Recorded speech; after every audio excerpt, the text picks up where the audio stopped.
Todos conocemos la cara pública del poder en Venezuela, la que vemos en televisión, en los discursos interminables, la que firma decretos que cambian la vida de millones. Es el poder que se ejerce a la luz del día, el que según su propia historia viene del pueblo y se sostiene con votos y lealtad militar. Pero, ¿y si te dijera que se murmura que existe otro poder? Uno que no está en la Constitución, sino en rituales antiguos. Un poder que no le rinde cuentas a ministros, sino a los espíritus.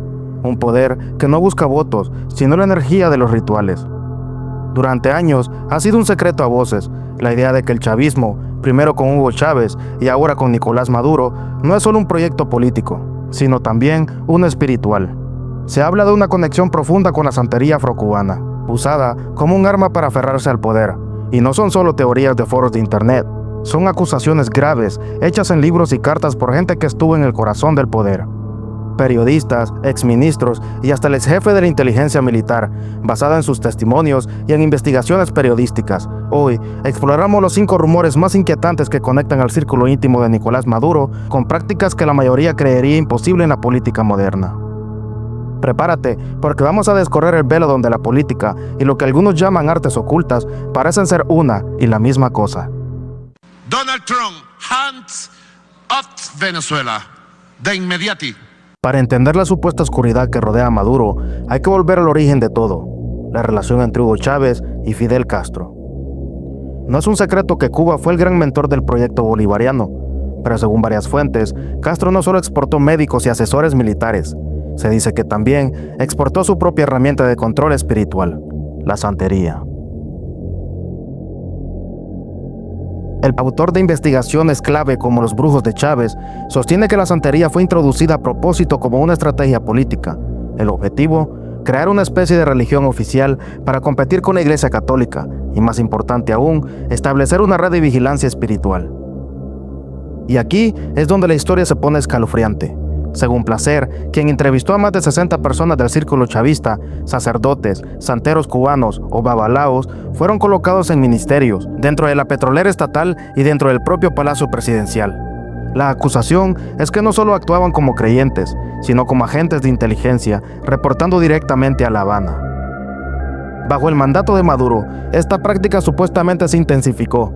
Los testimonios que recogió Placer describen un espacio secreto y sagrado dentro del mismísimo Palacio de Miraflores. No una capilla, sino un salón entero, a veces llamado el Salón de la Patria, o más siniestramente, el Salón de las Brujerías, transformado en un templo santero.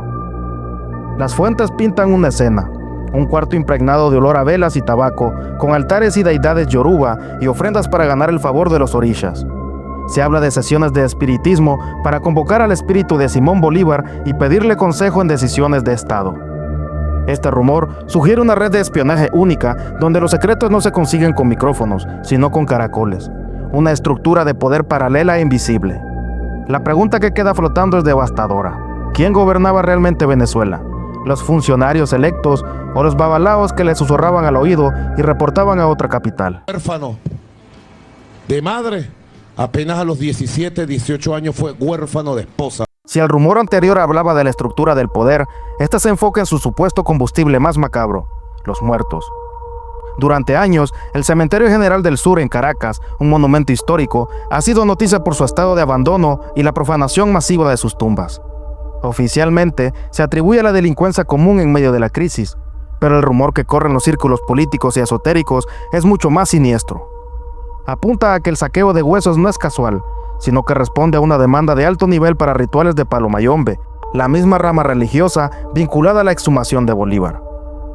La acusación es que paleros o sacerdotes de este culto, presuntamente al servicio de figuras del poder, dirigen profanaciones sistemáticas para obtener cráneos, fémures y otros restos óseos.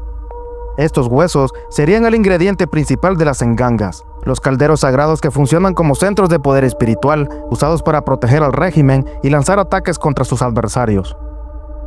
Los testimonios describen un mercado negro de restos humanos, donde los cráneos y fémures son los más cotizados. La profanación ha llegado a tal punto que ni las tumbas de figuras históricas, como la del expresidente Joaquín Crespo, han sido respetadas, alimentando la teoría de que se buscan los restos de personas que tuvieron poder en vida. Este rumor sugiere que el gobierno no solo estaría al tanto, sino que sería el principal cliente de una red de profanadores de tumbas. Ya no se trata de invocar a un héroe como Bolívar, sino de crear un ejército de espíritus anónimos, un arsenal de almas cautivas para la guerra espiritual. La pregunta es escalofriante. ¿Cuántos de los muertos de Venezuela han sido forzados a servir, incluso después de la muerte, a un poder que se alimenta de las sombras? Así como Cristo multiplicó los peces y los panes, ¿me perdonan la expresión? En la santería, el padrino o babalao es una figura central, es el guía y el confesor. La relación es de confianza absoluta. Ahora, imagina que el padrino de santería del presidente de un país es también un alto funcionario del gobierno, un acusado por corrupción masiva. Ese es el centro del tercer rumor. En una carta demoledora, Hugo Chávez, ex jefe de inteligencia, lanzó un nombre. La gente debería saber que tu padrino de santería es Carlos Osorio. Ahora se entenderá por qué tal corrupto e inepto que le robaba la comida a los venezolanos paseaba de ministerio en ministerio. ¿Y quién es Carlos Osorio?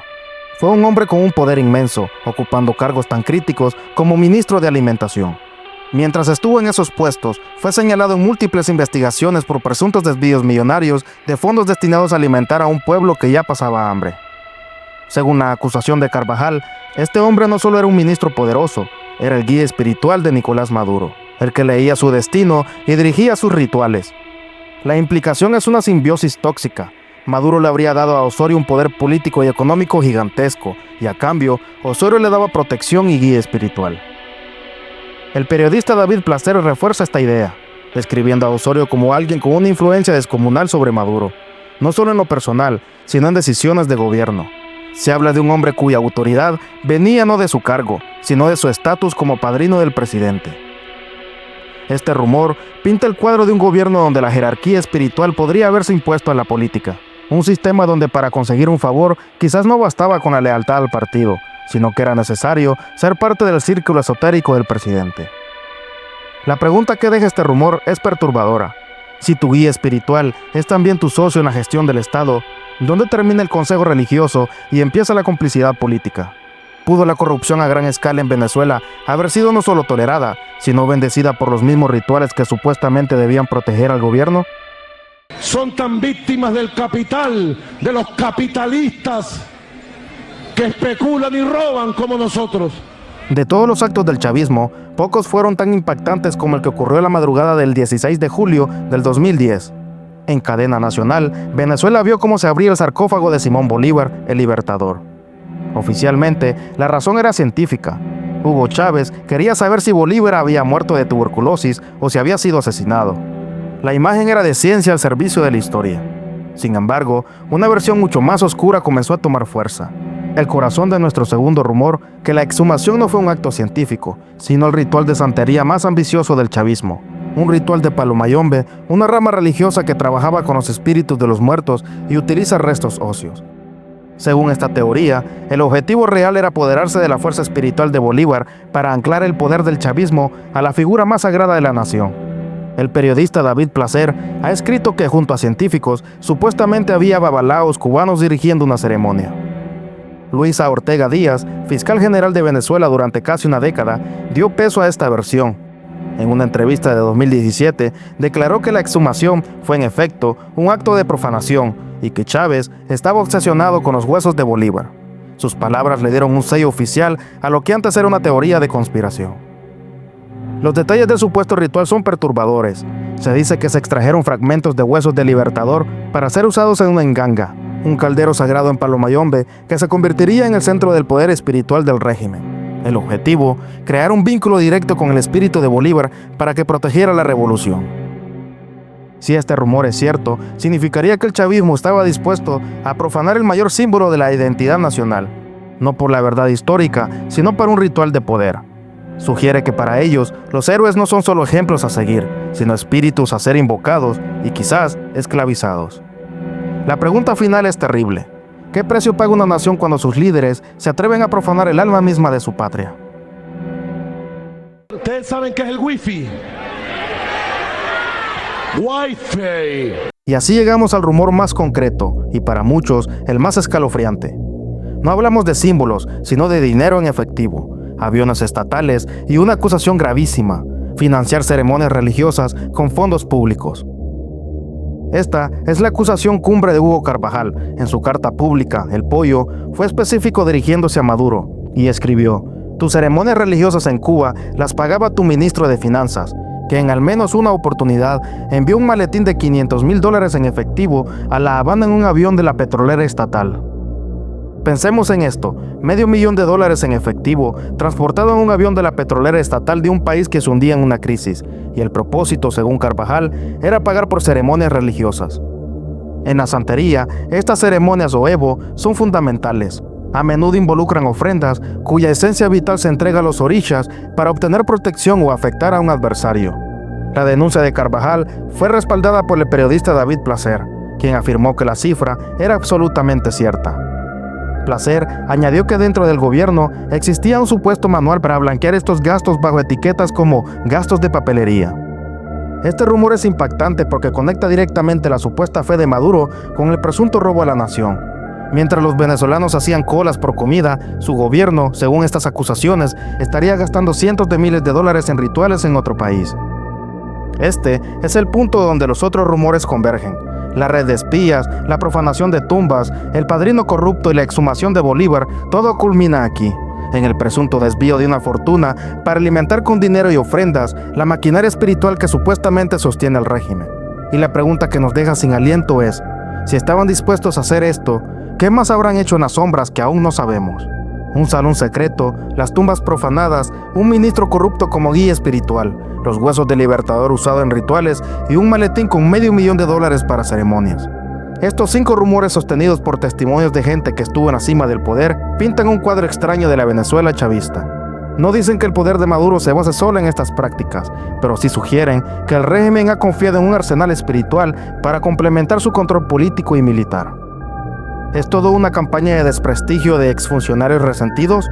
¿O estamos ante la prueba de que en el corazón de este régimen la superstición se ha fusionado con la política? Algunos analistas creen más allá de si los rituales funcionan o no. La creencia en ellos es una poderosa herramienta psicológica.